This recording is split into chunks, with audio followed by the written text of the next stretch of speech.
I don't see WestfordCAT yet. There we go. Okay.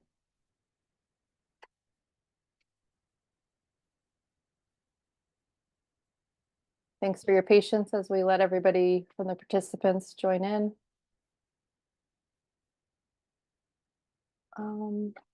That feel long enough for WestfordCAT to be ready, I hope. Okay. All right, I will call to order this meeting of the Westford School Committee on Tuesday, January 16th, 2024. A reminder that this meeting is being recorded, and thanks for everybody's flexibility to go virtual tonight with the weather. So we are going to start with a Pledge of Allegiance. If everyone could stand and join me if you're able. I pledge allegiance to the flag of the United States of America, and to the republic for which it stands, one nation, under God, indivisible, with liberty and justice for all. That's like your ATM passcode if you start thinking about it too hard. Okay, so first order of business is consent agenda. There's warrants in the packet, budget transfers in the packet, and a general fund status. I am going to move FY25 fees and tuitions down to our business discussion. So we are going to vote as amended on the consent agenda, and I'll take a motion, please. That requires unmuting you guys. Yes. Okay, Catherine with a motion and second. Thank you, Chris. For Okay. clarification, it's only the number 1, 2, 3 in the consent agenda, not the number 4.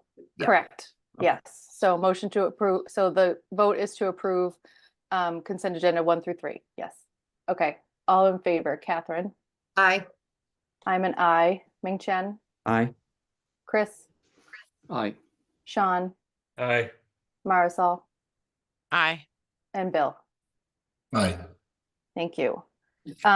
Because we're virtual, I'm going to ask for another vote to authorize me to sign those warrants. Since we're not in person, I'll stop by tomorrow and do that. So looking for a motion to authorize Valerie Young as signator on those 2 warrants as outlined on the agenda. So moved. Motion. So everyone wants to help now. Okay, Catherine with this motion and a second. Second. Wow, we are rusty. Okay, all in favor. Catherine. Aye. Valerie is an aye. Ming Chen. Aye. Chris. Aye. Sean. Aye. Mari. Aye. Bill. Aye. Great. Thank you. Whew. Well, good. Okay. We are moving on to public comment. A reminder that public comment for any item or topic on or off the agenda is always available near the top of the agenda for individuals to share their thoughts. Speakers will be limited to 2 minutes per person. Please use even if you refer to something later on the agenda. Virtual public comment is available through Zoom, so raise your hand and you'll be promoted to panelist and unmuted. Please start by introducing yourself and your address, and then you can share your remarks. So we'll give everybody a minute to think about that. And we do have one hand. Let's see. Oh, Chris, you're already on that? Okay, great. Nate, you should be unmuted. Hi there. Can you hear me okay? We can. Yep. Okay. Is there no video, just audio? Is that correct? Okay.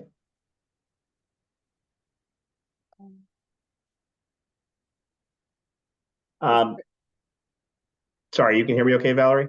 I can. Yeah. I'm just gonna, I was trying to get you video.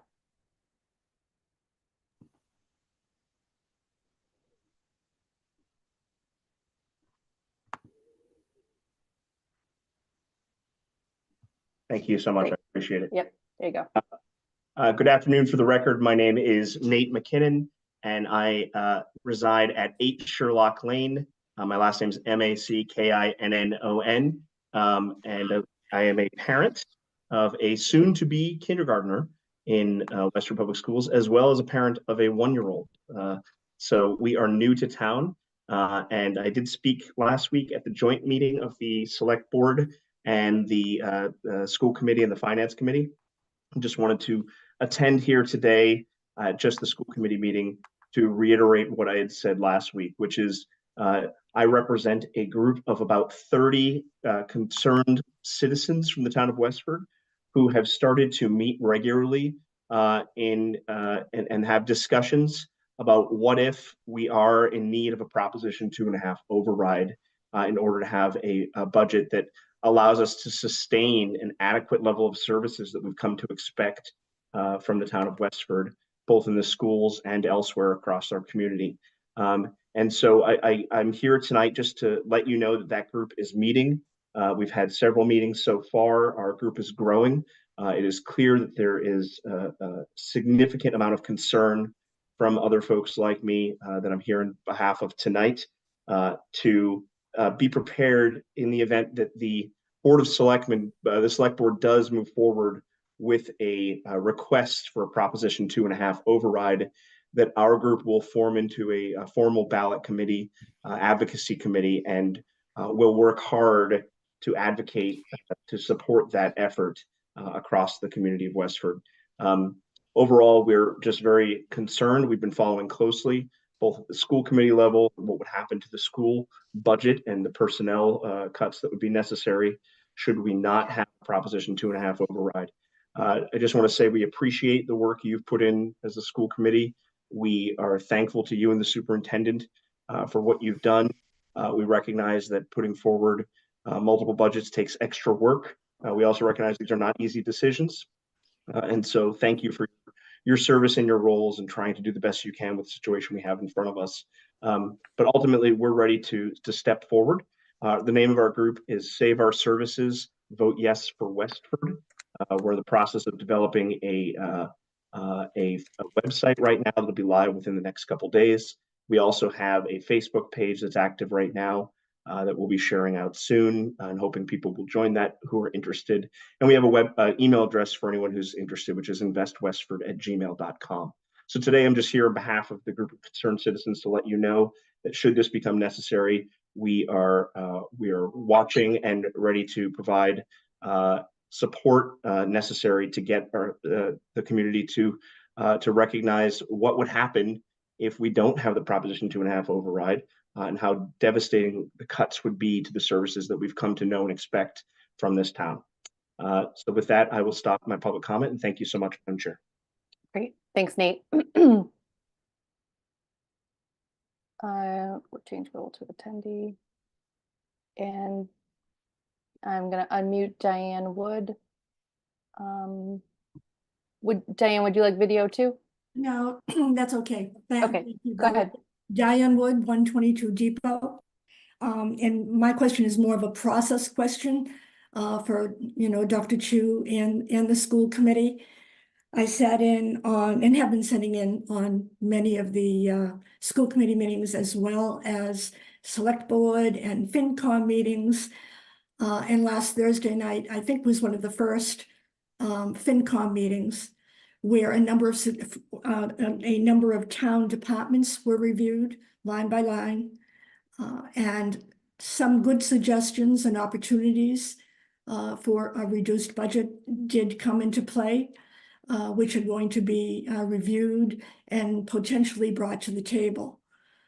So this was Thursday night, and obviously they're working behind the scenes on that, but a number of potentially real opportunities that we could look at to reduce the budget for FY25. Right now, personally, I feel we're stuck. The community is stuck and in an untenable situation with two options, neither of which is acceptable as far as I'm concerned. We've got two ends of the spectrum. And I guess I want to know whether or not, and maybe this is going on behind the scenes, I'd like to know whether or not Dr. Chu and the committee are looking at, as we speak, and reviewing and refining the existing budgets that we have on the table now. The town is doing that to some extent, and I'd like some assurance that the schools are also doing that. Thanks for your comment, Diane. Just as a Well, reminder, it's more of a question. I appreciate that. As a reminder, we don't directly answer during public comment, but that doesn't mean that the topic won't be answered in our later agenda items. Okay, thank you. Yep. Okay, I don't see any other hands.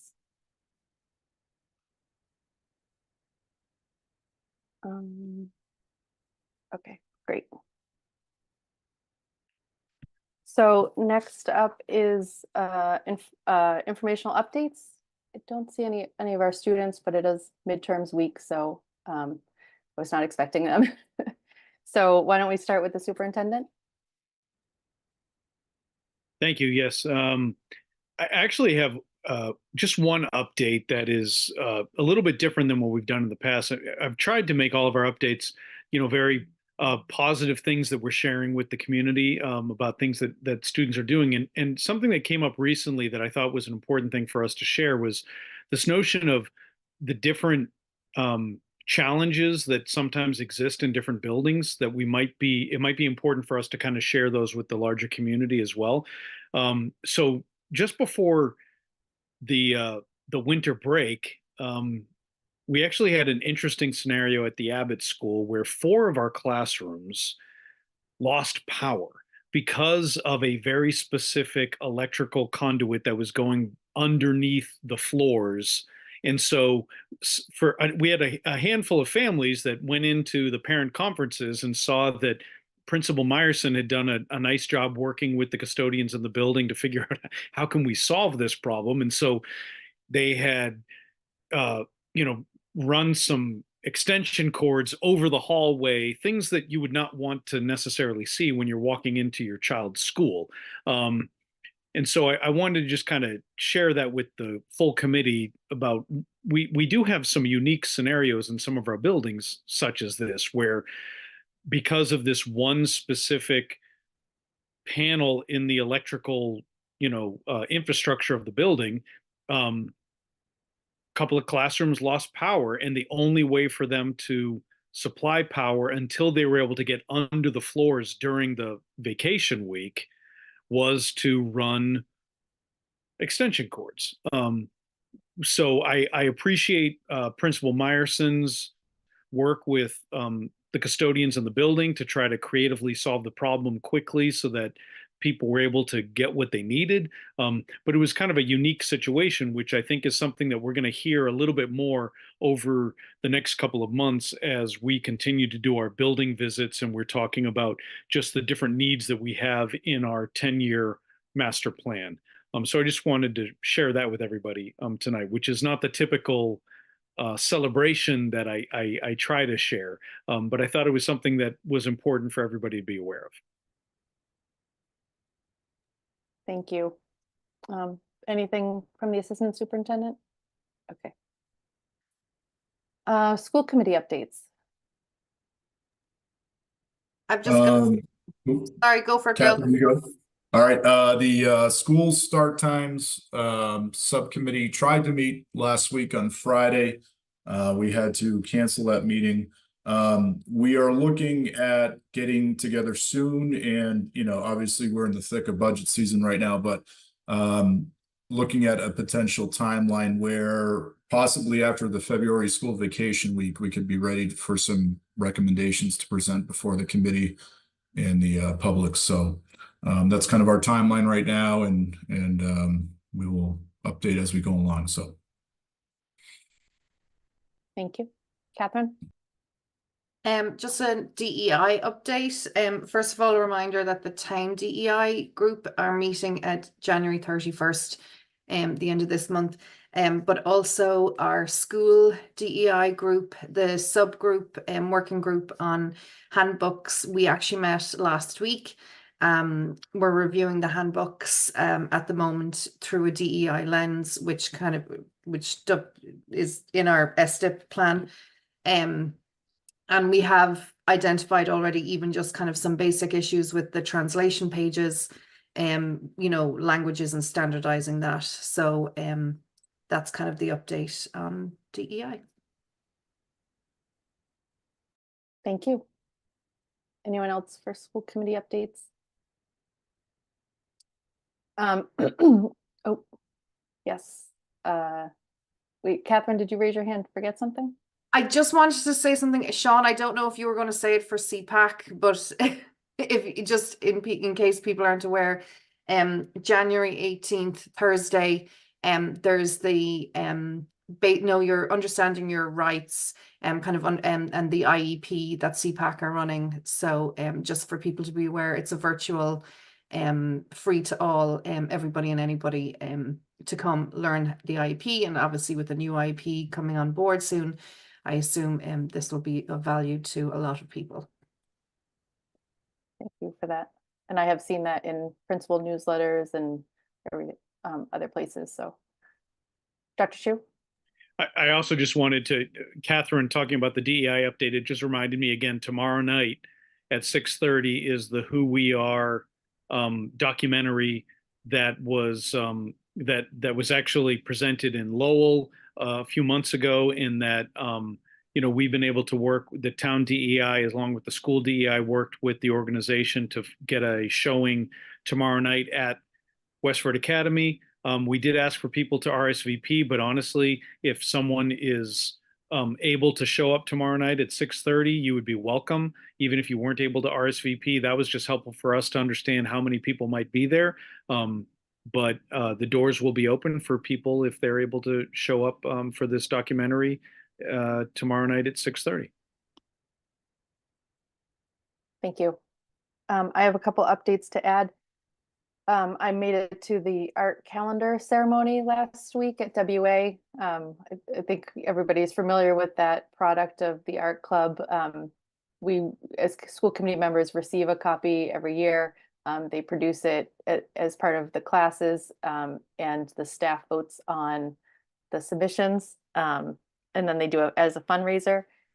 But I had never been to the ceremony before, and it was cool because you get to hear sort of the story of the student or the story of sort of how the work, the piece of work came to become. So the teachers shared a little blurb about each student or the work, and it was really, really great to hear.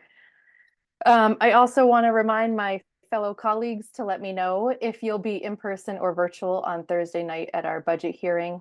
And then also, if you can let me know if you're interested in an upcoming facilities tour at Abbott and Robinson as part of our master plan and as part of the MSBA process. That's going to be our sort of school committee winter tour option. I threw out I think the week of February before break, but if someone's interested in that, those dates don't work for you, please let me know. I think that's all I had. Okay, and no students still hiding in attendees list? No. Okay, all right. So we can move on to the first order of business, which is the school year 2024-2025 school calendar draft. But just before I forget, the DEI reminder, the DEI update reminded me that on our school district calendar page, there is a link to the new town DEI. The town DEI committee created a multicultural calendar, and it's so far, I think the first 2 or 3 months are populated with all the holidays, celebrations, events across a number of, it's very comprehensive. So check that out, and we will continue to link to that on our district website, and hopefully with a new school calendar coming out next year, there will be a lot of traffic to that site and hopefully a lot of eyes on that added calendar. So that's great. Go ahead, Courtney, thanks. Okay. I don't know if we're going to bring it up or if we're just going to talk about it. Chris is coming. Okay. Great. Thank you. So the school calendar committee was represented by different grade levels, as well as WEA President Christine Jassam.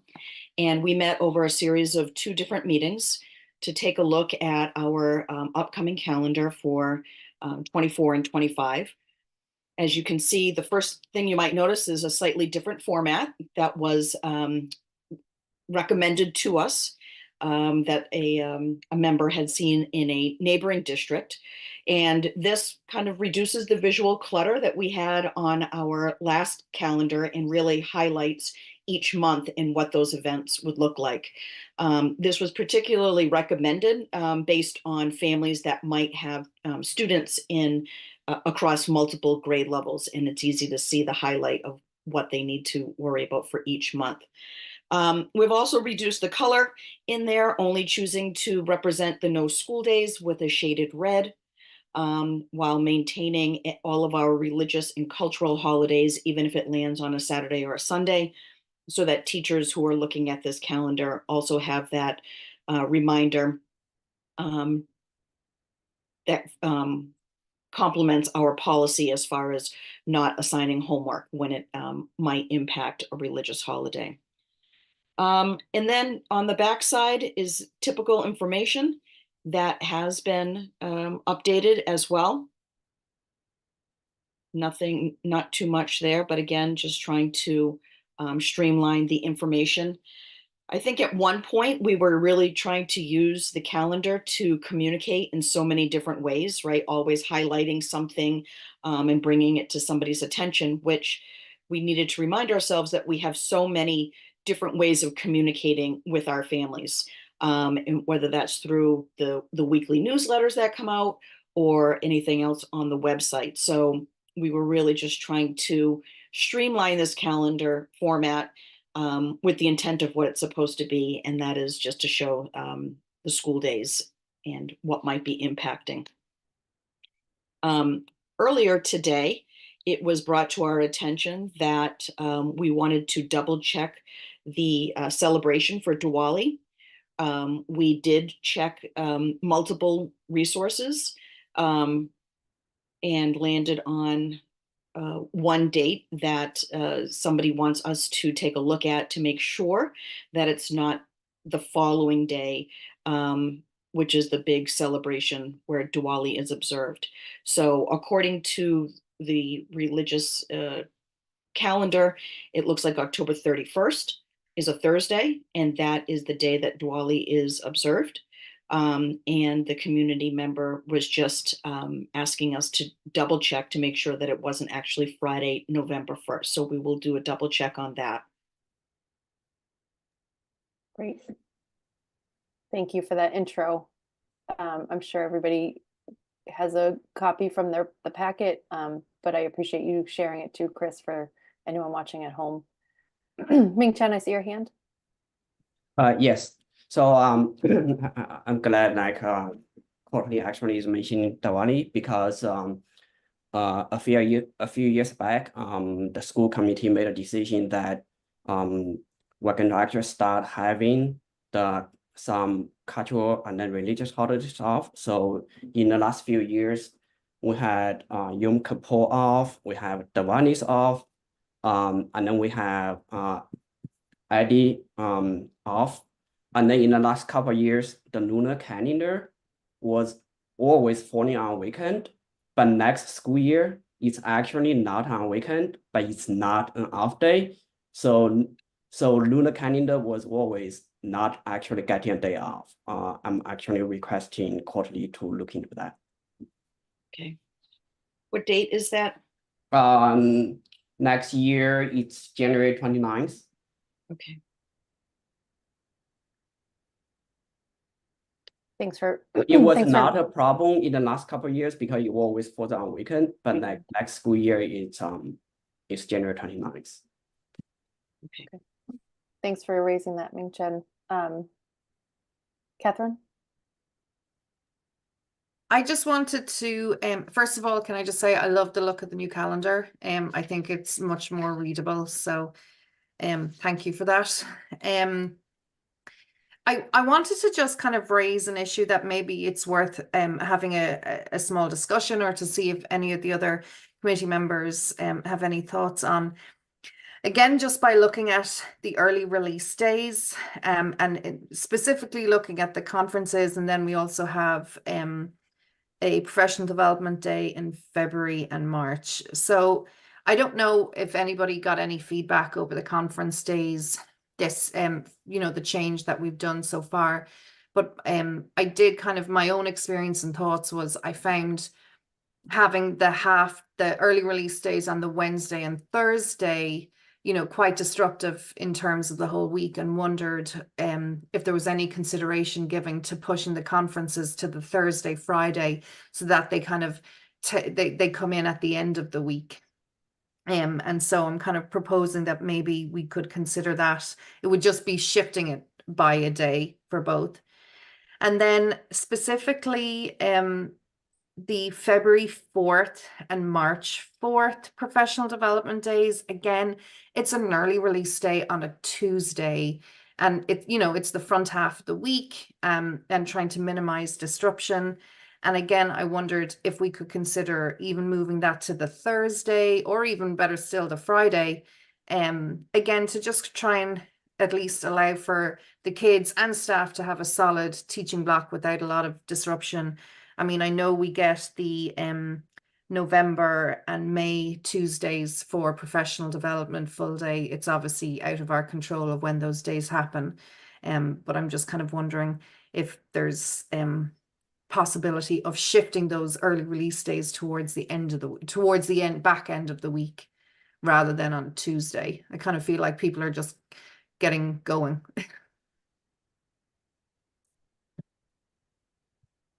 Thanks, Catherine. Does anyone else have some opinions on particularly those two topics, or on Lunar New Year, or anything raised so far?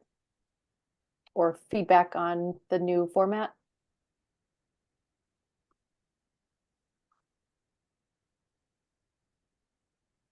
I think my concern with moving the parent-teacher conferences to Thursday, Friday is obviously the timing of the day. That we want to ask the teachers to stay after school on that Friday into the evening hours. And I know that that has been an option to kind of go later. And so we really wouldn't want to do that. Yeah, sorry, Sorry. I was going to say that makes sense, Courtney. I can understand that. I forgot that it ran late. So It's not strictly during school hours, right? I think they go till 5 exactly, or 5:30, maybe the window. Yeah. Do you think there's any possibility of even then moving the February and March professional development days towards the later end, like that, to the Thursday, just to kind of give that first half of the week, that 3-day block, kind of to get people going? Because I'll be honest, I find it very disruptive from my kiddos, kind of half day, and it's just getting back into the swing of things on a Monday. Right. I can certainly bring that back to leadership to see how the principals feel about that momentum. I think we would want to avoid having professional development on a Friday. And I think, to your point, for families, it would probably be a heck of a lot easier if it was on Friday afternoon. And then Thursday, I guess it would be a little bit less disruptive to that week if you're trying to get 3 days momentum going. We can look into that.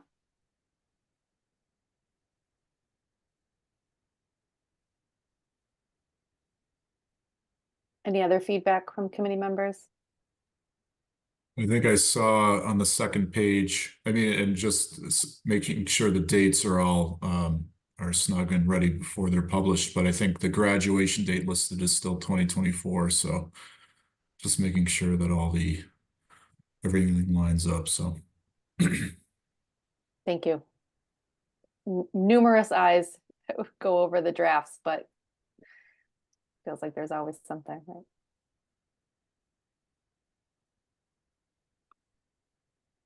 And Valerie, this is the first pass. We'll be looking at the calendar again at the next meeting before there's a final vote.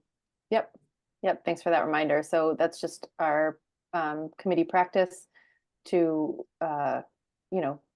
put something out there, discuss it, and then bring it back. It also allows it to be in our meeting packets twice, gives the public 2 chances at public comment if they have any feedback to share with us, or to see it at one meeting and email us.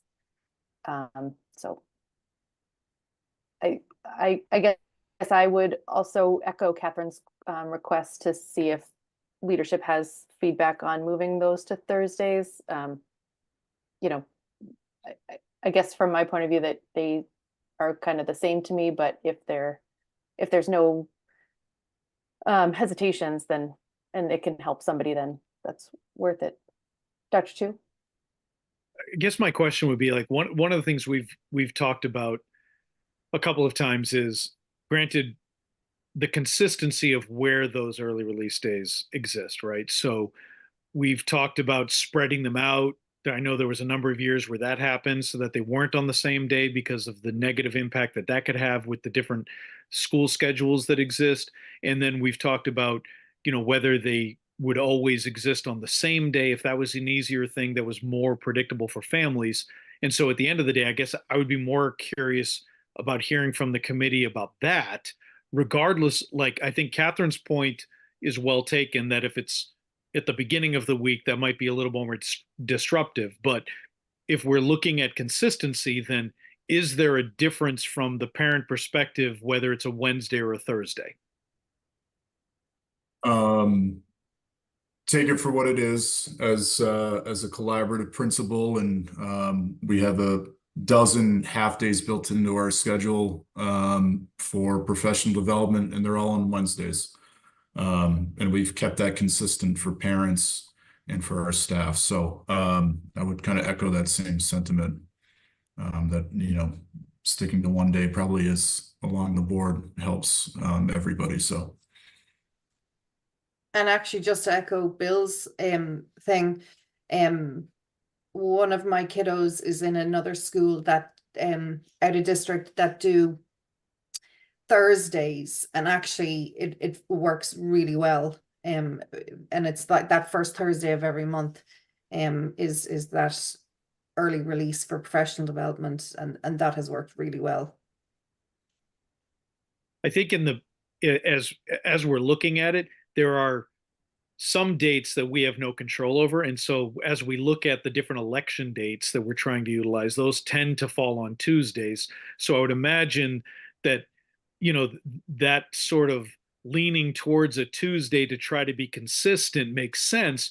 But that's why I wanted to ask that question, because where we can control the other early release days, if there's a better day for it, we can kind of share that with the committee so that then they can look at that, the way that breaks down, and figure out if there's some consistency that we can find there, even though that we know that we're still stuck with some of the election dates that we have no control over.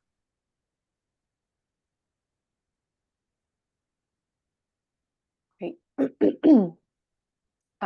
So I guess it would just be great to sort of broaden that opportunity for feedback to the leadership team, just to check whether we're missing something that we're not thinking of. And then you can always do an email to the committee with an update, or it'll just show up in the packet for our next meeting on Monday, January 29th. Okay, last chance for comments on the calendar. Okay. So we are going to move on to our continued FY25 budget discussion. Did I forget something, Catherine? No, I actually just wanted to come in on the budget and just say, maybe right off before we even get into a bigger discussion, it might be worthwhile, Val, just giving for anybody watching or listening in a quick understanding of the budget hearings that are happening with FinCom in relation to our budget, the town budget, and select board. I've just had one or two conversations this week with people not understanding the full just process of what's going on with all the moving parts. So it might just ground the rest of our discussion if we wanted to share that. Okay, great. So there's a number of budget documents in the packet. One of them is the same slide deck presentation from January 2nd that could help orient someone new to dropping into this conversation to see the progress of Dr. Chu's original proposal from early December, and then where we've sort of dug in with some details in the added slides beyond that. But the slides do walk through, of course, now I can't find, the slides do walk through that the directive from the committee and from town partners was to ask for two budget proposals, one that represents level services, which is a continuation of sort of the what we're offering in the current year and what it costs to offer that in the next year, and then a reduced budget, which would be within the means of what we're legally allowed to raise for our tax levy under Proposition 2.5. So that would represent a reduction of, I think, like 3.3 million dollars is the difference between those two. And, you know, because we are 80% of our budget is staff based, a lot of that change between those two budgets are staff related. I lost my train of thought because it's so hard for like I'm just been in it for so long, it's hard to zoom out a little bit. So tonight on Thursday we have we are scheduled for the schools to go up with school finance committee for our version of the budget hearing. And to Catherine's point, what that is each department has a separate meeting with finance committee and select board. They are scheduled for Thursdays. They started last week and they go through February 1st, according to the schedule. Last week was Public Works, Tree Warden, Stormwater Enterprise, Water Enterprise, Culture and Recreation. And like I said, Westford Public Schools is scheduled for this Thursday, January 18th. And then additional departments will be on the following Thursdays after that. Those are public meetings. The finance committee members review the budget details and submit questions to those department heads. Those questions and answers are in those meeting packets, which are very insightful and good reading. And the budget documents are on the town, right? There's a new link on the town website right at the front, right at the top that says, you know, click here for FY25 budget information. So it's all pretty accessible, although I know if you're new to the town website, maybe that's hard to find. But so for tonight, there's a lot of new information in the packet that the committee members have had access to. Some of that is related to our finance subcommittee meeting, which was a week and a half ago, where we asked for some follow-up information on curriculum coordinators and WA course selections in WA staffing. So those, and then also a comprehensive list of all the offsets from the non-general fund revenue, such as school choice, fees, grants, and circuit breaker. There is also a document in the packet, which is a slide deck that was prepared to share with the budget task force in the summer, which didn't actually happen in a public meeting, but it was prepared for that. And I think was, you know, discussed and talked about in budget task force, but we just never walked through the slides. And that slide deck walks through all things that this committee knows, which is how far behind our teachers are, and that sort of the work that led up to that, showing our DART districts that have changed over time and the percentages by the salary schedules that we are behind our peers. So those presentations are in there, those documents are in there for the public to see, and for any discussion or questions committee members have tonight, because our past practice has been to vote on a budget before it goes to finance committee hearing. I would propose that tonight we round out our discussion with a vote to to approve or move on our level service FY25 request to Finance Committee.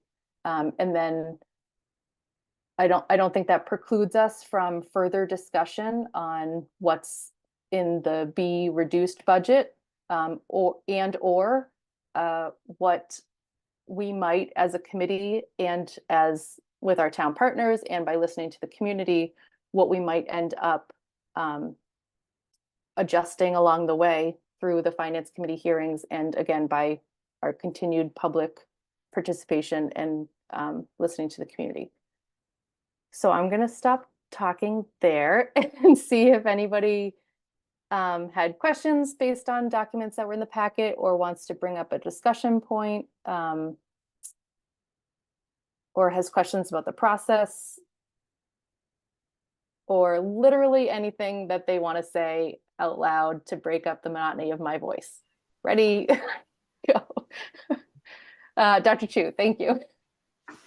You did an excellent job. Thank you for all that. I did just want to, and again, in just adding a different voice to it, sort of remind people I've now become a little more accustomed to remembering that we need to be a little bit of a broken record as we talk about this process, because we've been involved in it for so long, but sometimes people are just chiming in for one meeting. And so all of the things that you just said, I think are true, and all of those documents are available in the packet. The one thing I just want to remind people of is just this timeline, right? So as we were working on the FY24 budget last fall, we were also beginning the process of negotiations with some of our contracts. And so it was about that time that then we were doing our due diligence to look at the comps in the market basket in the comparable districts, which is all part of that slideshow that you referenced, which is in the packet tonight. That we realized at that moment in time that we had fallen behind again. And so it's important for people to kind of understand this timeline, right? So then we were developing the FY24 budget. We knew the challenges that existed there. And at that time, we were already starting to project out to FY25. So sometimes people are chiming in right now thinking, oh my gosh, why are there these concerns with the FY25 budget? But we've actually been talking about it for over a year now. And we knew that we were going to have some of these challenges. And we also know that the challenges don't end in FY25, that they actually go into FY26 and FY27. So I hope that people will take the time to review the documents, review the different meetings that we've had. And I'm glad that you talked about the fact that the Finance Committee for the town has already started their meetings, because they had meetings last Thursday. And so you could go back and you could review those meetings as well if you missed one, and you could continue to participate in watching those meetings every Thursday for the next couple of weeks. And it is important for people to understand all of the different pieces of information that we've been sharing, because it just is incredibly complicated. And so if it's oversimplified, then we're actually doing everybody a disservice. And so I would just encourage people to look back and look at the information that we've shared and that we still have available for people to review. Thank you. Chris? Yeah, I think that was all very well said. I feel like a lot of that, I think of it in my head, I don't know if we talk about it this way, sort of a perfect storm of a number of factors that have sort of come together in the past year that we're really facing right now. But I would highlight that it comes after year of really tight budgets, difficult decisions. And I think the district has done a really good job in a consecutive tight budget environments, of making responsible cuts, making difficult cuts when we had to, being creative about structure, in our schools, but also in our central office. I think that have been very clever and responsible to help alleviate the pressure. And then we've also made choices. We've made choices around equity in our district, and that goes broadly, but it also goes specifically to, say, our kindergartners by adding full-day kindergarten. And that's a choice we made that I think this committee has felt good about. And so I urge people to look at, we talk about Prop 2.5. I think a lot of people knew what it was well before now. A lot of people are learning about what it is now because of what we're facing, but I'm sure there are plenty of people who are just tuning in that still don't fully understand what the limitation it puts on us, for better or for worse. But it's good that we all understand it and understand why, we're at this point. And so I encourage people to learn more about that. And just, I'm grateful for the administration's work in putting these budgets forward. And I would like to move approval of the level service recommended FY25 budget of $70,505,124. Thank you for that. And just a reminder for process that we can continue to discuss once a motion and a second is on the table. So thank you, Chris, for the motion. And does anybody want to second that? Second. Great, thank you. Ming Chen, you had your hand raised. Yeah. So I did a survey to the first generation immigrant families. I got around 90 to 100 responses. And then one of them really is a lot of families, they express that when they actually try to move into Westford, especially for families with young kids, they stretch really thin trying to actually move into Westford. But what they didn't realize is for example, when people move in 2015, 2016, till here it's 7-8 years, their tax bill increased by 60 to 80% already. So they have a lot of concern regarding how much more is going to increase year after year. And then they want to live in the town, but on the other hand, is their salary hasn't been increased for that much. So with a 2-income family with young kids, if they have a hard time getting by, that's going to be really a stretch. And then in the last couple of years, inflation is really eating into family budget. So families that cutting back on, for example, vacations or eating out less. One of the questions people raise is as families were not maintaining level service budget, then why should the town and the school maintain level service budget, right? So that's why I have been always advocating to say what else can we actually optimize without direct impact to the classroom teachers, because I don't think the level service budget itself is going to have a big chance of success. We can hope so, but the reality there, people only have that much money to spend, and then that actually the level service budget between the town and the school, it's amount to $1,000 or more dollars for a lot of families, which they're already paying $200-300 actual for groceries and all those other stuff already, and then and if they go to other programs, it will everything adds up, right? So so I think I echo what Diane Wood said in the public comment is we can actually push this off in the discussion regarding what's a reasonable and a realistic budget, or we can actually push off to say, hey, we're going to move the level of survey budget forward. But then that's not that process, in my opinion, is actually putting us in a very difficult position, because you move that forward, but then actually have to come back to actually doing all those cuts. Then why don't we have an honest discussion, say what else can we actually optimize, and then put a reasonable best effort budget, right? I already mentioned that, for example, I think the instruction leadership optimization is something which a lot of people can get behind. I ask a lot of town residents, they say, sure, that's actually something pretty reasonable. I also like say we are actually cutting academics before PEs. That's something I keep raising. And then like I feel the temperature from my conversation with town residents, people think that those are the area which we should look into, and then we should do something to reduce the ask.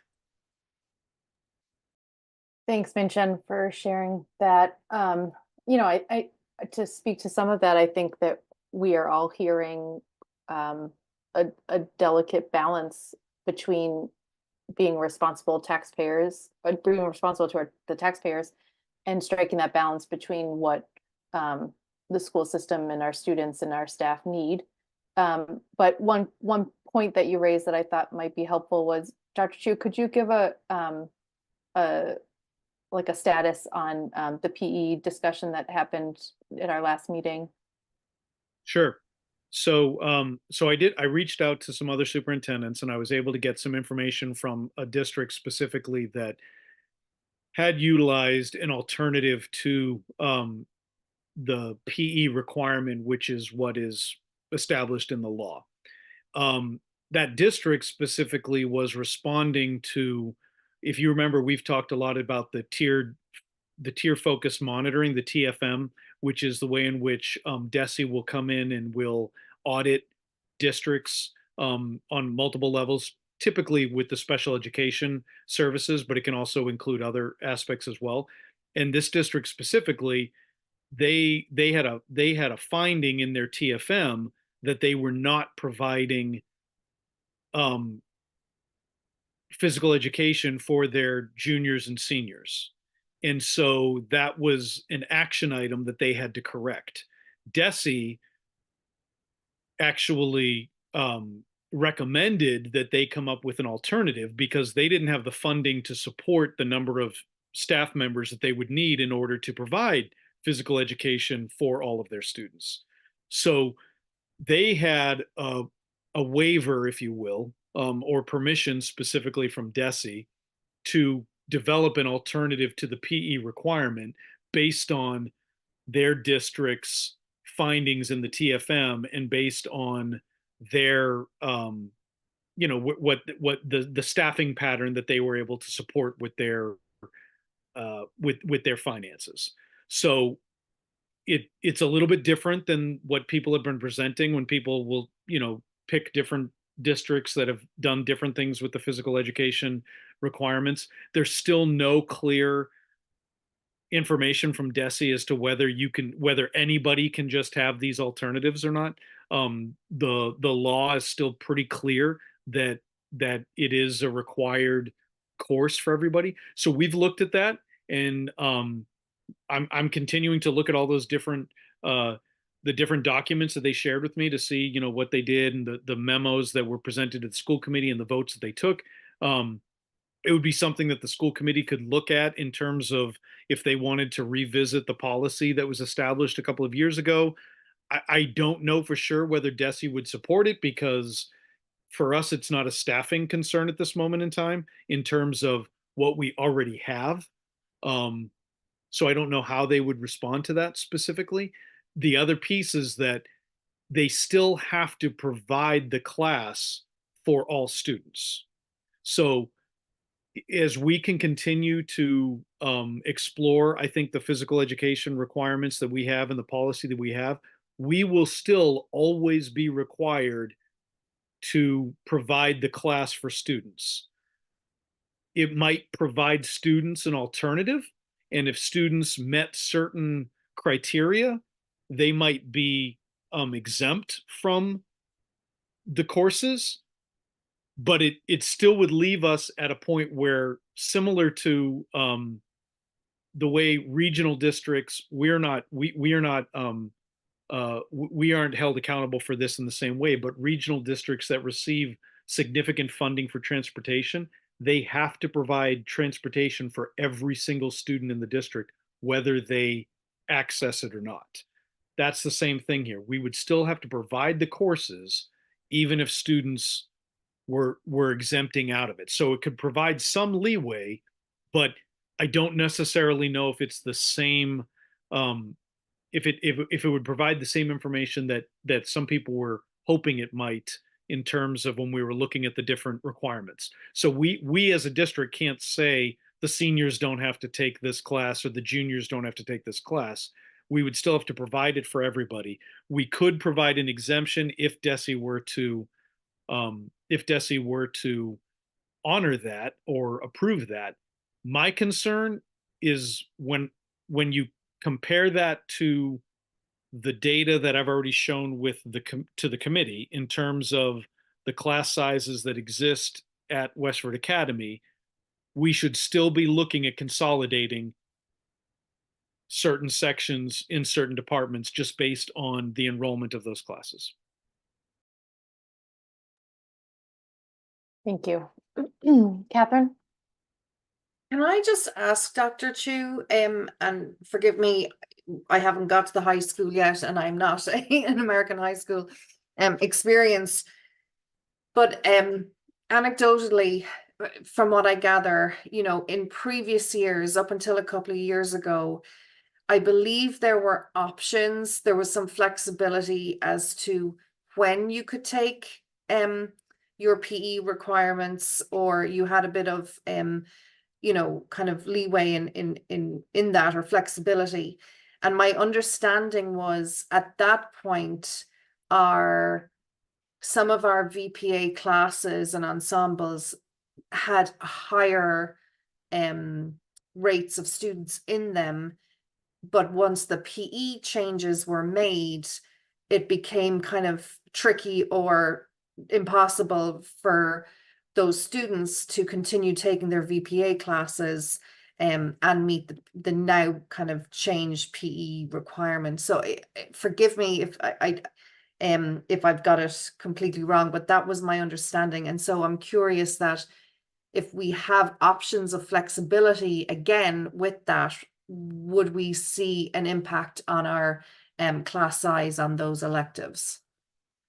I think the flexibility that existed in the past was creating a different problem with trying to predict and determine how many students would be taking the phys ed classes in their junior and senior year. So we ended up with a disproportional number of upperclassmen taking multiple phys ed classes. The flexibility didn't prohibit students from taking the other electives because they were actually using that flexibility in order to take those electives. When the policy that's in place now that's only allowing students to defer the PE in 1 year specifically, when that came into play, at the same time, additional options for students to take VPA courses was created. So in the past, a number of those ensembles were year-long courses, and you could only take it as a year-long course. And so one of the things that they created at the same time was the option to take it as a half-year course, which wasn't something that I don't think was regularly available to students, but is something that other districts do. So it's hard to tell because we created this opportunity for this half-year course at the same time as they made the ability to defer in multiple years when that policy was changed. So right now we do have a number of students who take one of the ensemble courses for half a year, and they schedule it opposite that PE or that health course. So that was a new thing that was created in order to do that. And it's not ideal, but it was allowing students to still access that course with this, with this other requirement at the same time.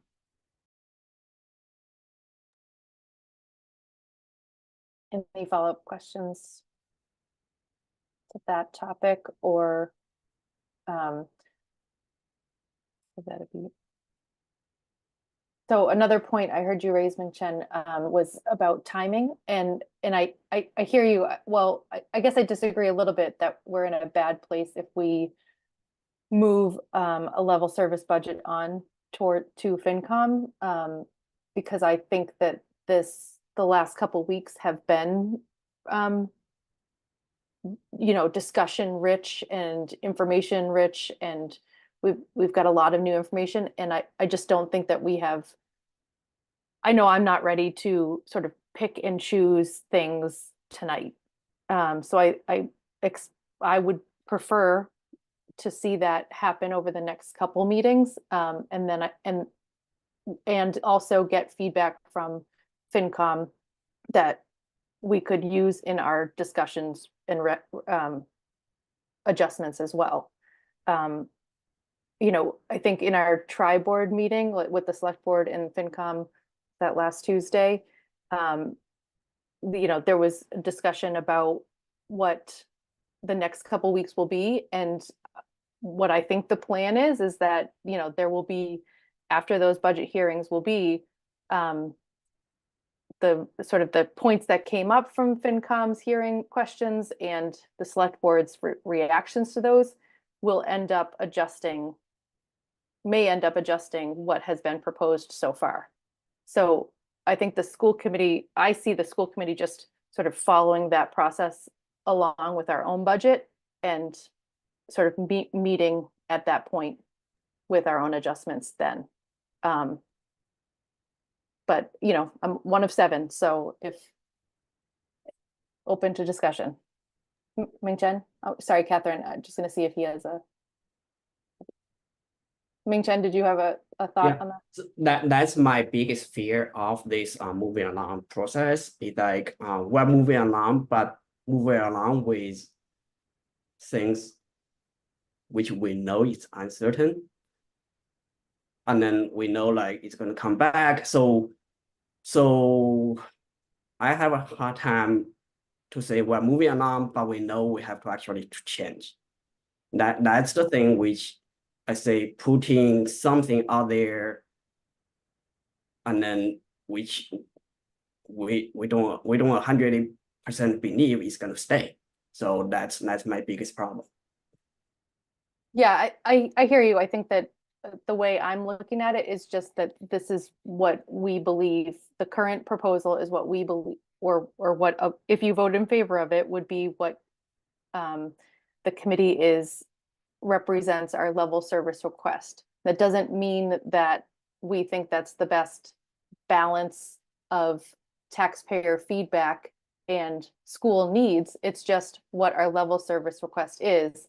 And then that goes through a process to get feedback on.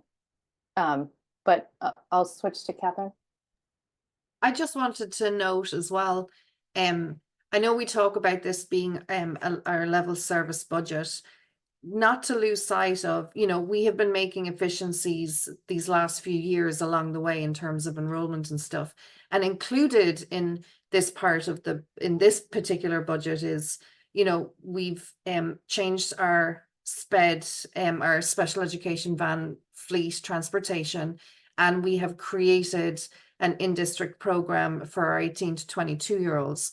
So we have put efficiencies and changes in this budget that are creating significant savings along the way. So I think it's really important we don't lose sight of that, as we have this discussion. And again, to remember that we are just one part of the town budget. So, Ming Chen, I know you were talking to or you had surveyed some family members, and I really appreciate that you took the time to do that.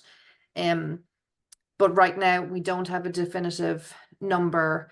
We don't know what the overall number is going to look like within the town side of it. And so I think we've all just got to say, this is what we need. Let finance committee do their job. And I have to say, I watched last Thursday's meeting. I was really impressed with the members of that board and their due diligence and how long a meeting it went. They're really drilling down into these budgets. And I actually really came away with that going, I hope the people in Westford are watching these meetings, because we have, what is it, 7 members of the finance committee who are not select board or school committee. They're kind of independent of themselves and all have different expertise and backgrounds, and they're drilling down into this with fresh eyes, independent eyes, and they're smart and very competent people asking really good questions. So I think it's just the nature of where we are, but to lose sight of, we've already been doing efficiencies and changes and cost saving measures along the way. I don't think by any means this budget is us, payday. We're out to buy the best and get all the staff. I don't think that this budget even reflects that to begin with. I think there's always more that we could do with and would like to have. Yeah, thank you. Dr. Chu? Thank you. In some ways, I'm going to echo a little bit of what Catherine just said. I think the idea that we have developed 2 different budgets. Remember that our original projections for the FY25 challenges and the needs that went to the budget task force was at 8.18%. And so we've already reduced to the 7% needs request that we have right now. And we've done that. Jenny Lynn and I have done that in collaboration with our town partners. So we've worked with the town manager and the director of finance to figure out, okay, based on the overall needs of the town and the schools, what should our targets be? What can we move towards? And so the 7% wasn't just an arbitrary number. It was something that we had established in working with our town partners. And so I would encourage all of you to continue through this process, to work with the FinCom to determine if the town as a whole determines that we need to reassess what the needs ask is, then I think we can come back to it. We've itemized all these different things that we've shared with you. And if we need to then look at them differently in the future, I think that's a different position than right now trying to change what the recommendation is. Because the recommendation right now for this is the 3rd budget that we've put together for you as the current administration. And we've always led with what is our enrollment and what should the enrollment be dictating. So we've always led with making reductions where reductions are warranted. And similar to what Catherine has just said, we've talked about, are there ways in which we can rethink the programming that we're providing that could potentially be a better service to our students and rethink the way that we do business, if you will, and could be a cost savings for us in the future as well too. So those are the things that we've all been thinking about, and we've done that every single year. And I feel like it's important for us to move forward in this process and figure out what is the balance with the needs that we have with our town services, because we could find ourselves making reductions that we don't want to make because we think that it would be easier for a voter to understand, and then realize that that wasn't necessarily a sacrifice that we needed to make, because there was another reduction that made a little bit more sense. And so I think we have to have those full conversations first before we really decide if we should be making any more adjustments to the budgets. Yep. Chris? I think that's a good point. I mean, I was actually going to go back and say I kind of understand Ming Chen's thoughts on this, but I would also say we have a motion and a second. Now is the time to talk about, are there other things? I mean, I don't want to talk theoretically about, are there more efficiencies could we find that we as a committee want to put forward? This is our opportunity to put forward the budget that we think is the right budget, the responsible budget. This is our 3rd or 4th meeting where we've talked about this. So we've had ample time to weigh the things that are on the table. I would argue, the next step is those joint meetings with FinCom and with Select Board, where we look at holistically at the town budget. But I would say if we as a committee aren't happy with the budget that's been moved and seconded right now, now is the time to talk about what specific things, where are the efficiencies that we want to look for, where are the things that we think we can save. Otherwise, I don't know when we're going to find those if we haven't in the past 6 weeks that we've been looking at this.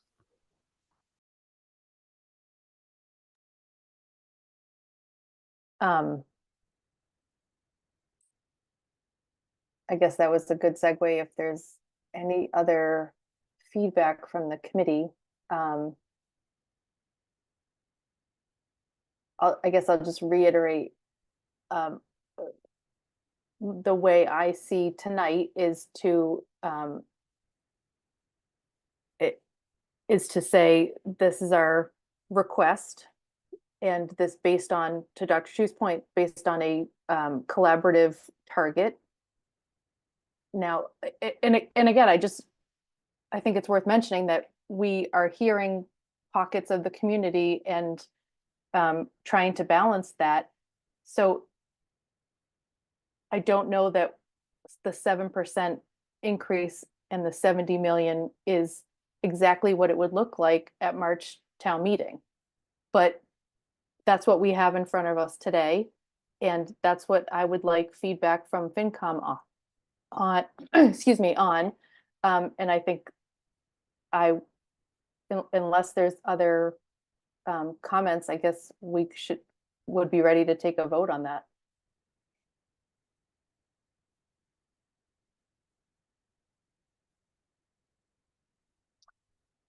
Okay, hearing none, and with a motion and a second, I will ask for a vote. Sorry, Chris, you're right in top corner. Chris? Aye. Catherine? Aye. Ming Chen? No. Bill? Aye. Mari? Aye. Sean? Aye. Okay. Thank you for that. I'd like to move us to, did I forget something, Catherine? I just wanted, before we kind of move on to the from the budget discussion, I know we've just taken the vote on that A budget, but one of the things at the back of my mind is also, and I know things will change over, potentially change over the coming weeks and months. I feel like we have a moving target right now. We're trying to figure out, but I would like for us still as a school committee to potentially continue discussing and exploring, that B budget, that secondary budget that has been proposed, because that may actually end up being the budget that we have to work with come March or May when we have more information in front of us. And having thought about that for the last week or two, I've really kind of dived into it and been thinking about it more, going, well, this could be our reality come March or May. And I didn't want us to kind of take a vote tonight and kind of park that budget discussion without still looking at that, continuing looking at those other options. And with that in mind, I've really struggled with the suggestion that we would look at removing interventionists and literacy specialists from middle schools and elementary schools. And I would, maybe propose that we look to even, we ask central office, or maybe as a group we have a further discussion on, are there options we can explore in trying to limit that. And I say this with, I know everything is tight, and I know, a full 360, a holistic education is all the facets, the arts, the athletics, all the support that goes in, professional development. But at the end of the day, reading and math is our bread and butter of education, full stop. And And I kind of am concerned that we would be gutting, and I think that's the only way to say it. I know, Dr. Chu, you had suggested some sort of an academic coach, and I'm not, and maybe the program look might, or style might change, but I really feel like it's gutting that bread and butter of just basic, you know, educational skills, especially for our elementary and middle schoolers. And so, you know, I would propose that maybe this is something we could put on an agenda to discuss further at the next meeting, in an attempt to use this time while we're still working through the FinCom and select board meetings to maybe also hone in on some alternatives. So I just wanted to throw it out there before we moved on this evening. Okay, thank you. Any reactions from other committee members to continue adding the B budget to another agenda item for further discussion? Did I summarize that okay? I mean, oversimplify? Yeah, and specifically, I with that the intervention model in mind, you know, I can understand the enrollment numbers, but that particular part of the intervention, the reading specialist at the middle school, that particular part of the budget is something I'd like to further explore and discuss. Ming Chen? Yeah, I think that's a great point, Catherine. But I think the difficulty is like we don't know which level it's going to end up with. So as I said, it's like you don't know where is the target, and then it's hard for you to actually pull the strings on. So like, is it going to be to the level of touching the interventionist, or is it going to stop at a different level, right? Because we don't know the level yet. So so is that going to be Well, this would be discussing something which like may or may not happen, right? So that's where you like how do we best use our time? Well, if we end up with a 2% budget, that's what I mean is that you know, this is the other extreme. If not, even if we land somewhere in the middle between 2 and 7%, if we end up with a 2% budget, you know, we should have a plan in place or consider something. I mean, I know you had spoken before about the curriculum coordinators. I do think there's some potential kind of tweaking there that might help to at least lessen some of that. But again, these are just thoughts.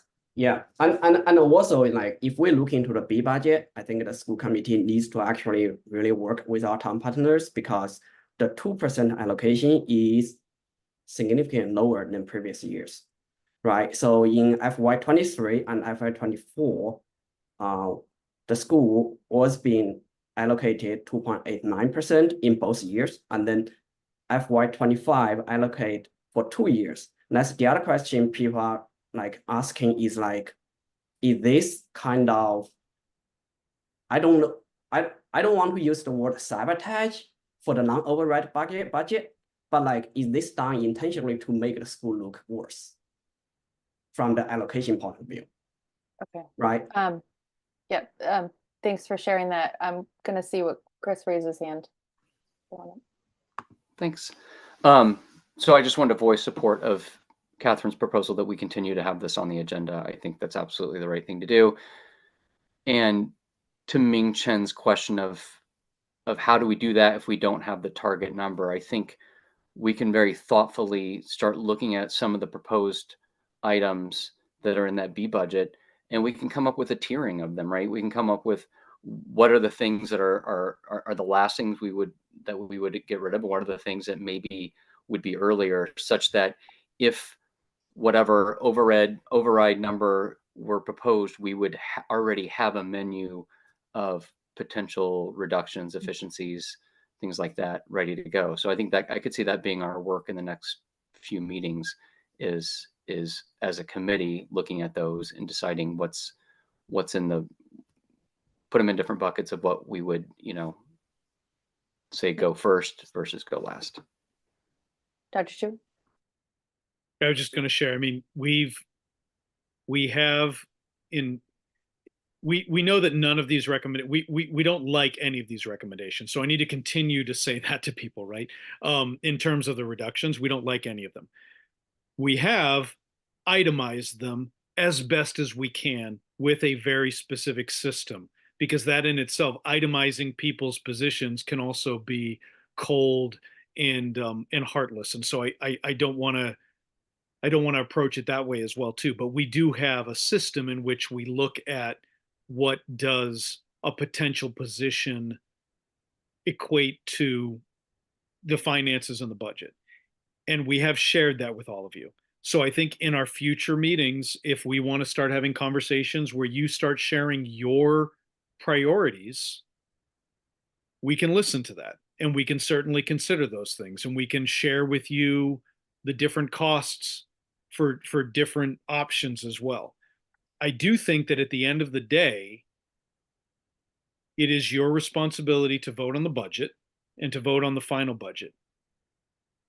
It's not your responsibility to make programmatical decisions.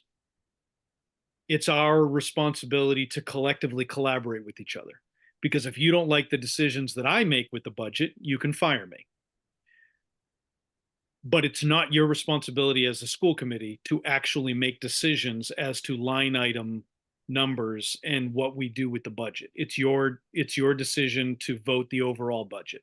So I'm all for having these conversations. We can continue to share the data. We can get you more data if you want more data. And if you want to share collectively how you prioritize some of these items, we can have those discussions. I will share with you where my recommendations stand. I will share with you if you bring up something that changes my thoughts or any of our collective leadership thoughts about something, we'll share that. Our recommendations right now are based on all of that work that we've already done and the work that we see that takes place in our schools on a regular basis, and the impact that any of these reductions would have on our school district as a whole, knowing that we have phenomenal resources in Westford, and the reductions in the 2% budget is going to have a significant impact on our school system in multiple ways. So we can have those conversations, and I think it's a good idea to continue to have those conversations. I just kind of wanted to share all of that with you so that we're able to sort of remind the general public as well too what these conversations mean. Sean? Could I just real quick, Yep. since I feel like I don't want to jump Sean, but I feel like I want to clarify, because I felt like maybe I wasn't clear on that, and it relates directly to what Dr. Chu just said, which is, yes, I didn't mean to imply, and maybe you didn't take it as an implication, but I didn't mean to imply that we would kind of redo any of the analysis that has gone on. It was really just collaboratively hearing more about as you went through the process, but right now we have two buckets of reductions, and maybe just say collaboratively, if we broke that up into 6 buckets such that we could hit different budget targets as they may arise in the process with the town. Great, thanks for that clarification. Sean? Thanks for the thoughtful response, Dr. Chu. So just in kind of taking it all in and hearing Catherine's point, I think, first of all, I appreciate everything that the administration's done, right? Like, I think we're all in agreement. These aren't easy decisions to make, and there's been a lot of thought that's went into this, and the 2% budget is obviously a very hard pill to swallow. I think what Catherine's getting at, and at least what jumps out at me, is, you have this, at least with the interventionists, right? There's 26 lost positions, right? That's a giant chunk of staff. And that's just what my gut says, right? So maybe it's worth revisiting, not necessarily to make suggestions, but just one more opportunity for this committee to have a discussion as to, is that really where we think that the district should be going, right? Particularly with the interventionists, it seems like, at least since I've been on the committee, there's been reductions the last few years, even before the whole discussion and the override stuff, right? So And it impacts the elementary levels, which is another grouping of students that I feel like has been hit year after year after year, right? So I'd be open for another discussion. I think that's all that Catherine was suggesting. I'm not here to say that I have the right solution or that mine is better than what the administration has proposed, but I think it's worth having another discussion. So thank you. So I just want to acknowledge sort of the tension, the push and the pull, right, because we haven't done this regularly. This is different than usual process to have two budgets that we are trying to work through this process, right? So if you're feeling uncomfortable, that's okay, because this is just an uncomfortable process. And I sort of to the points that have just come up, I guess, as chair and to try to organize that process, I think it makes sense to me to have sort of the B budget conversation of what's been presented. That feels like I don't need, we can put that on the agenda without a specific ask. But if there's an ask for more data or to see a different trade-off that hasn't been presented, I think that's where we need to be really clear as a committee what we're asking administration to do if we are asking something different, right? So I just want to make sure that we're thinking that through to say, yes, like to Chris's bucket point, right? We're taking sort of what's already been shared as proposals and grouping them or really hashing them out to feel out collaboratively what what everyone's opinions are. But if there's something that isn't out there or that someone would like to see different, I think we just need to be really specific about what that ask is. Because otherwise, we are just going to have this same amount of information and data in our packet again for January 29th, and that's fine. And we again can keep discussing budget B, but I want to just give time to. I suppose what I would like to see, if are there any other maybe non-student facing cost saving measures elsewhere? And I don't doubt they've already been exhausted, but it's kind of like, what I've been trying to say is it's a balance. Maybe we have to look at fees in some places, or maybe we have to look at reducing subscription costs or something, because it like Chris Sanders said, it's a tiered kind of approach of what do we value as a district, and I kind of come away from it going, if we're pulling, and I'm not saying that we have to save all 26 interventionists, but is there a way that we can ease it? Because I would be concerned that I know we wouldn't in this budget be able to in any way near keep the level of support for the amount of students, the caseloads that these interventionists and specialists already have. And so, I would be looking to kind of see, can we re-examine, supplies, materials, subscriptions. I've already been going through some stuff as well, but just if there's other proposals that are possibilities that aren't necessarily student facing. Bill, I see your hand. I just want to clarify again, and this,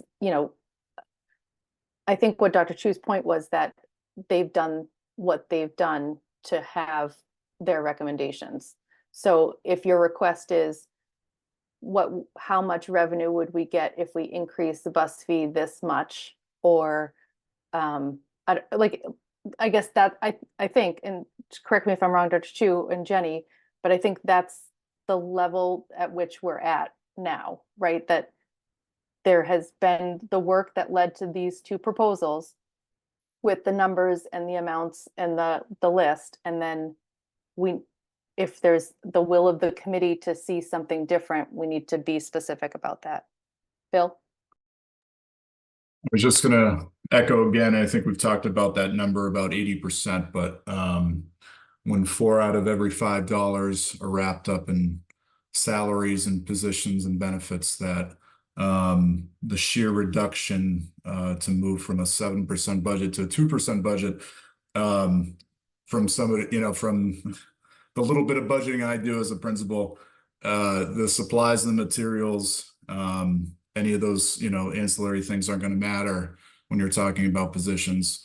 And you know, I trust that Dr. Chu and his administration have done, I mean, the data analysis alone, the questions that have been answered, the talks and discussions that we've had, you know, I think, you know, some of the minutia, right? You know, what's an interventionist versus a curriculum coordinator, you know, some of that, you know, it's all going to matter, right, to the level of service and quality that we could provide as a district to our students and to our staff. So, I mean, I think when we're talking at that scale,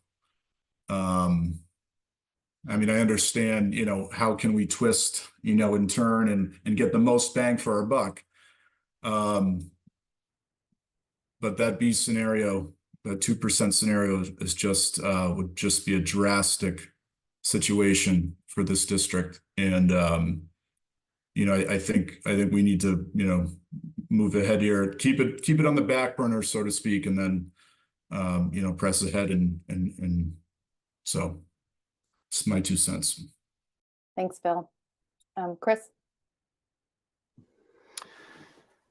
Just hearing you call for specifics, and that if there's anything that we haven't seen that we would want to see. I think the one thing that I've heard talked about outside of these meetings and just a little bit inside these meetings that we haven't seen on the table is athletics. And I know it's largely funded by its own, you know, by their own revolving accounts. I know, you know, the impact to the budget may not be what people think it is, but it's not completely supported by their own accounts. So I'm not recommending anything. I don't know that there's anything there, but I wouldn't mind an update at a future meeting about why there's nothing there now, and if there's a possibility to think creatively about a way to find something there that would offset maybe some of the interventionists that we're talking about, or whatever other priority, you know, we collaboratively feel like it is higher.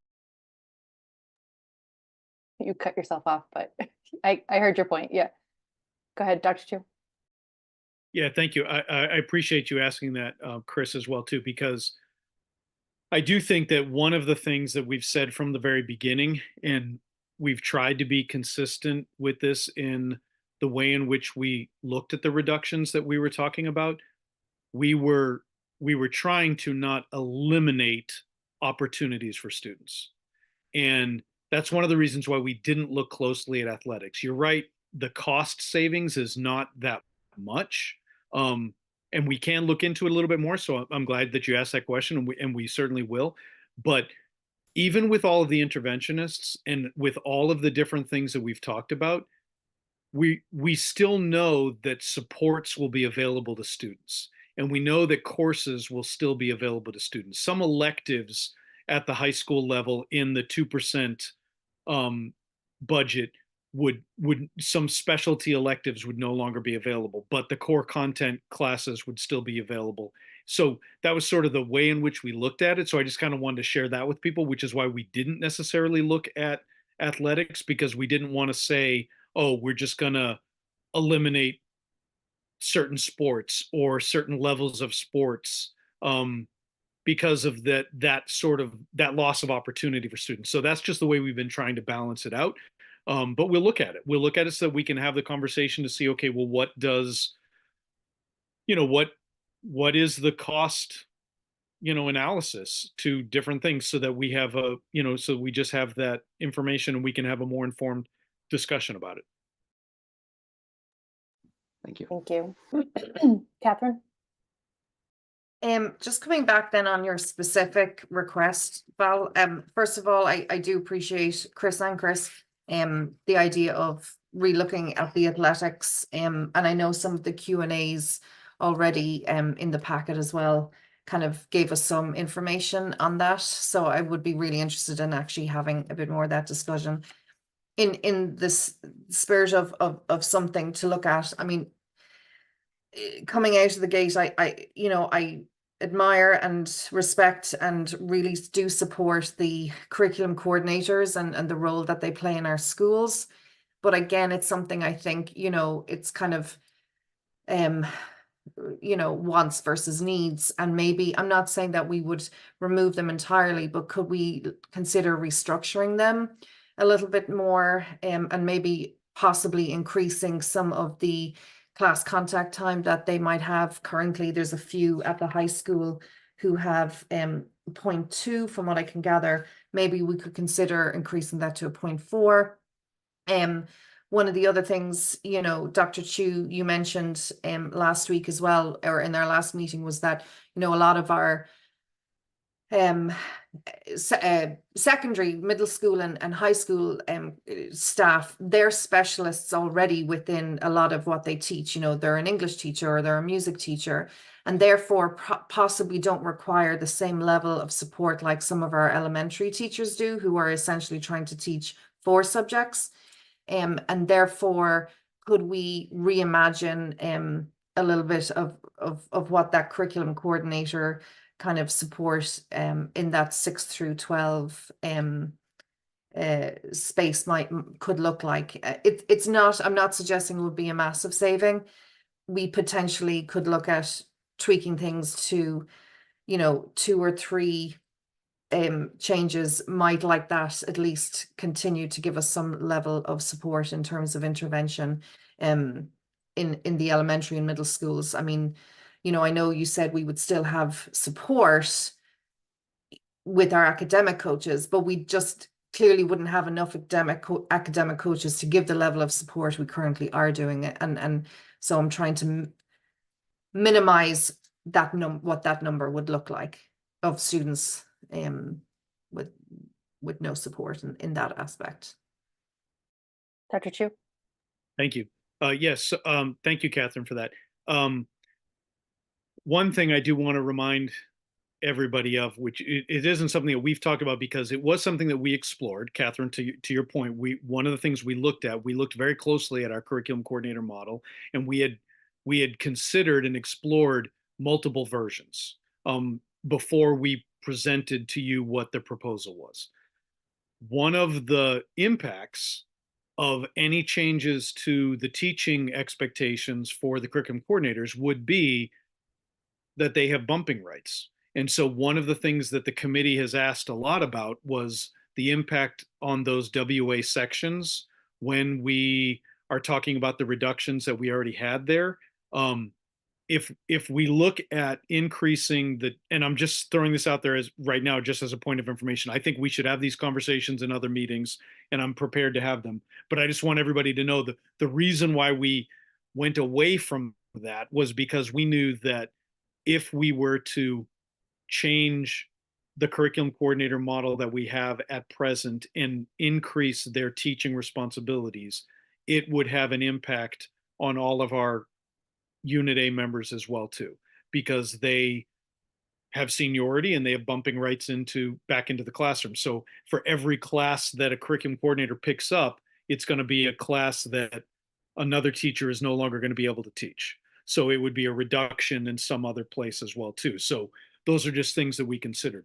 The other thing I just wanted to say quickly was in this conversation, as we're talking about the other budget, I really want to echo what Ming Chen said earlier, right? Which is, yes, I worked collaboratively with our town partners to develop these targets.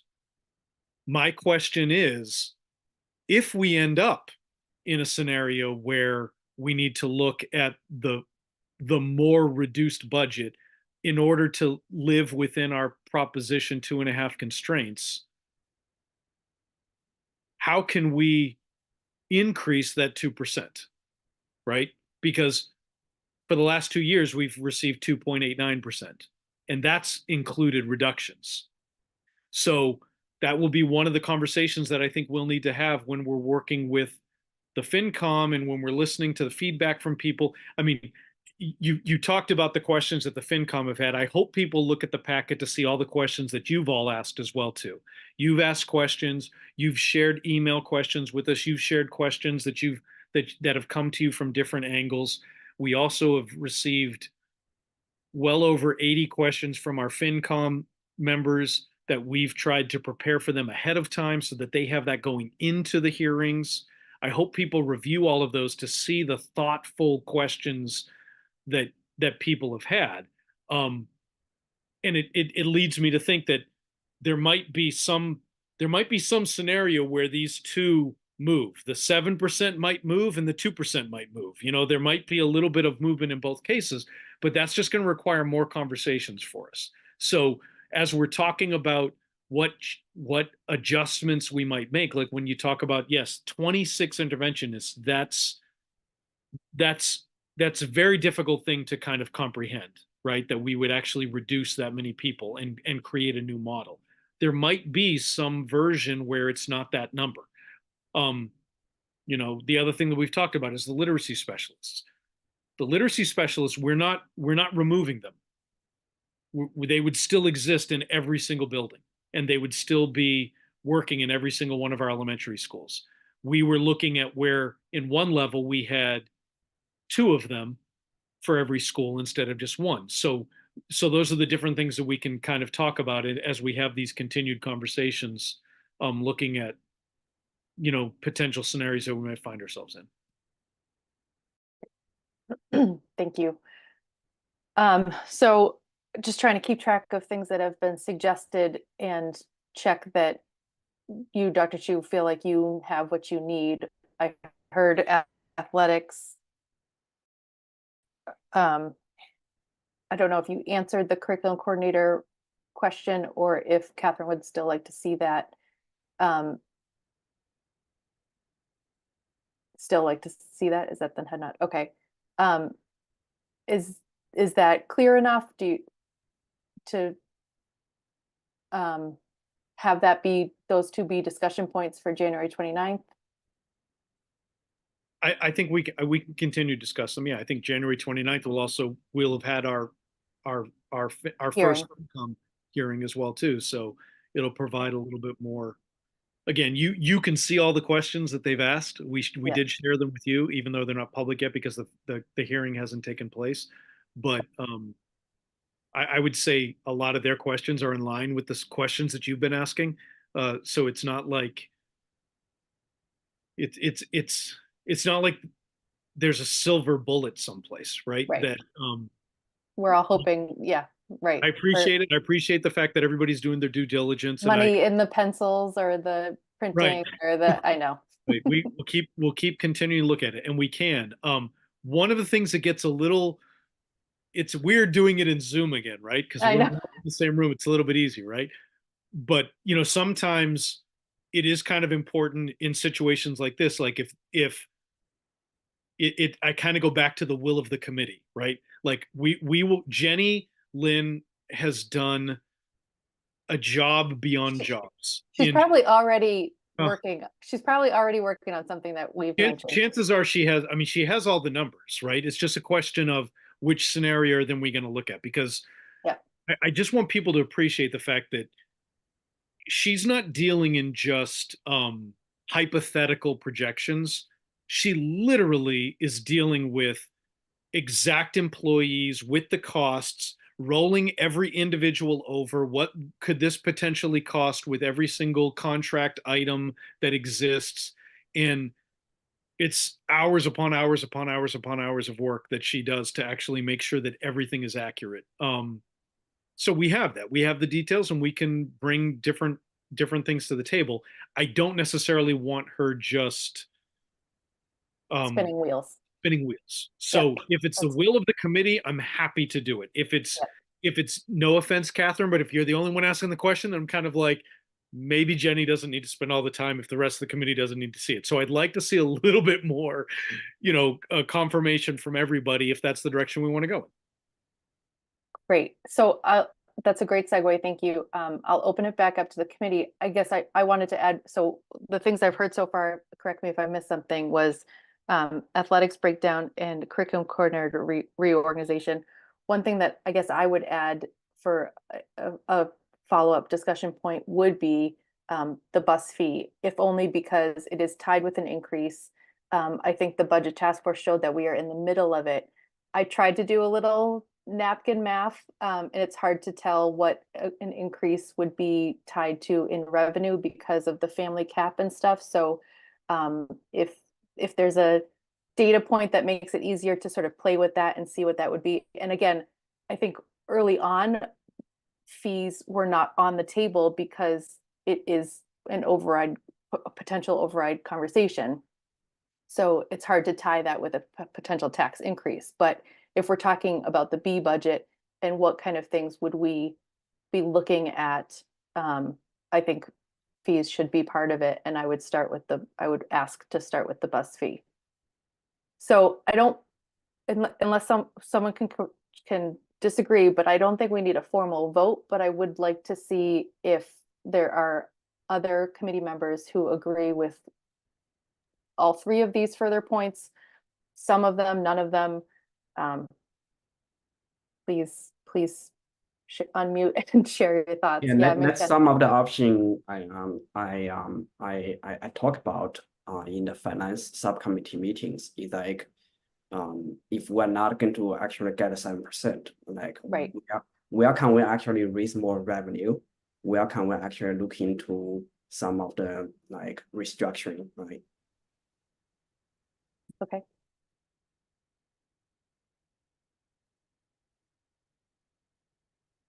Anyone else support further discussion of those items? I'm supporting all three that have been proposed. Me as well. I think we'll have a really clear idea after our FinCom meeting on Thursday where some of those direction points can go. So. Okay. Great. That sounds like a consensus or plurality, whatever, pick the word. Okay, so I was going to shift us to the fee schedule, although that did sort of, I guess that's my segue, is that was in the packet, and for some added context, in previous years, sometimes the fees have been tied to the budget presentation or in proposal and discussion as a way to increase revenue. The finance subcommittee over the last 2 years has tried to review fees in a more systematic way, to remove some of that tension from the budget process and say, fee by fee, does this make sense? And does the finance subcommittee have a recommendation on changing? We have not made it through, speaking as a finance subcommittee member, we have not made it through every single one of these. We made some good progress last year. We got a late start this year. But I think it's important to know that in that work, there has been no finding or recommendation coming out of that review. So I don't think we're ready to vote. Well, I guess I don't know that I'm hearing we're ready to vote on this tonight. But I think it's important to keep as part of the discussion, and especially as we sort of keep discussing that B budget. Dr. Chu? I was also just going to mention that the budget task force did also do a comparison with the fees that we have to all of our comparable communities. And that was part of the budget task force. So yes, we've been doing it in the subcommittee, but that was also part of the task force, which told us that in many cases, some of our fees were high by comparison. So that was one of the reasons why we didn't tie it to our budget process. Right. And I wouldn't want to necessarily tie it to, I'd have concerns about tying it to a budget A, right? Because we would be asking families for financial support in other ways, but I think as part of that budget B conversation. So any feedback on the version that's in the packet, or we'll just keep that as part of the discussion point? And I think we should just keep it as the discussion point. I think it would be interesting like we've also kind of mentioned tonight, to get feedback from FinCom as well on Thursday, and have that kind of part of a larger discussion. Okay, thank you for that. That is all that's on our agenda. So I just want to reiterate the hard work that I know is happening for all of the data that we have asked for thus far, for all of the FinCom questions and answers that I've seen. I know it's sensitive, delicate, hard conversations, but we're all here for good reasons, and we're just going to try to keep figuring it out together. I'll take a motion to adjourn, please. So moved. Thank you. And a second? Second. Thank you. All in favor? Catherine? Aye. Sean? Aye. Chris? Aye. Mari? Aye. Ming Chen? Aye. And Bill? Aye. And I am an aye. Thank you, everybody.